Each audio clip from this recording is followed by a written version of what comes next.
Salam, kamusta M? Na-try nyo bang kumain ng ganito? Ito po yung buto ng kamansi or kamasi sa Maguindanon. Yan. So, nabili natin ito kanina sa palengke. Sarap to. Paborito natin ito. Ito pala ay nilaga natin kamusta M. At nung naluto na, pwede na nating balatan at kainin.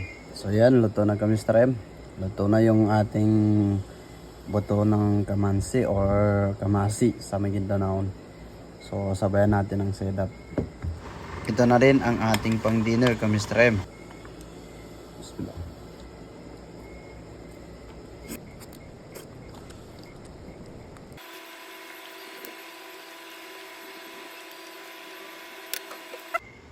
Bago pala ito kinakain, tinatanggalan natin ng balat. Ito na pala yung natanggalan ng balat at pwede na natin kainin. Wala na tayong magawang mga videos kaya magmukbang na lang tayo. So, paki-follow, like, and share na rin ang ating mga videos. Maraming salamat po sa inyong panonood at sawang-sawang pagsuporta sa ating channel. Pa-comment na rin kung taga saan kayo at nang malaman natin kung saan na talaga umaabot ang ating mga videos. Yan, follow, like, and share lang. Syukran.